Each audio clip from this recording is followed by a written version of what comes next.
Kabid SMP Dinas Pendidikan dan Kebudayaan, Disdikbud, Boyolali, Mulyono mengaku sudah mewanti-wanti semua kepala sekolah di wilayah Kabupaten Boyolali agar tidak menahan ijazah dengan alasan apapun.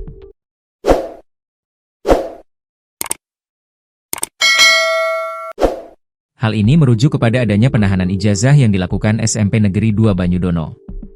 Sejak awal pihaknya sudah mewanti-wanti sekolah untuk tidak melakukan tindakan yang bisa merugikan siswa, dengan menahan ijazah atau melakukan pungutan ijazah. Kami sebenarnya dari dinas sudah mewanti-wanti kepala sekolah, sudah kami tegaskan tidak boleh menarik Rp1 pun terkait pengadaan ijazah dan tidak boleh menahan ijazah dengan alasan apapun. Sudah kami sampaikan, kata Mulyono, saat dihubungi, Jumat, 8 Agustus 2025. Mulyono sendiri belum mengetahui secara pasti penyebab penahanan ijazah alumni SMPN 2 Banyudono. Hanya saja, informasi sementara yang diterima, penahanan ijazah itu lantaran siswa tersebut menulis informasi di media sosial yang tidak benar. Saya hanya ada sedikit informasi, bocah itu menulis sesuatu di medsos, entah di TikTok atau apa, kalau di sekolah tersebut meminta iuran sebesar Rp1 juta atau berapa. Kenyataannya itu tidak, itu sekolah akhirnya anak itu disuruh minta maaf terkait itu. Sebelum minta maaf, ijazahnya ditahan. Saya dapat konfirmasi itu dari kepala sekolah, kata Mulyono. Dia pun akan mencoba mencari tahu duduk permasalahannya karena baru mengetahui informasi tersebut dengan mencari konfirmasi pihak terkait.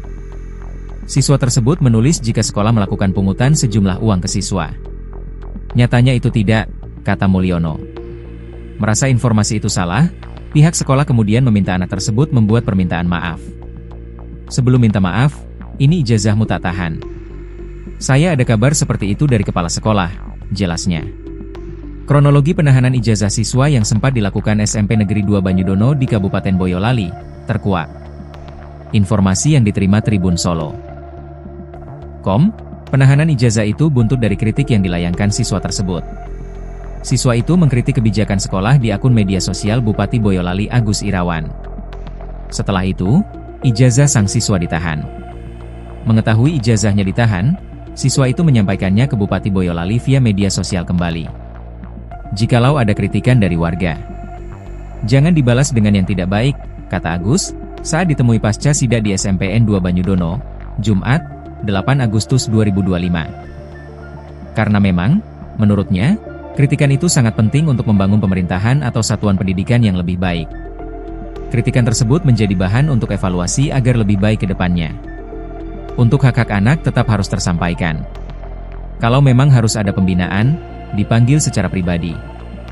Jangan sampai menahan ijazah, kata Agus. Lulus ya diberikan semuanya, hak-hak. Kalau mau ketemu, dengan wali murid, disurati saja. Dipanggil diajak ngobrol, jelasnya.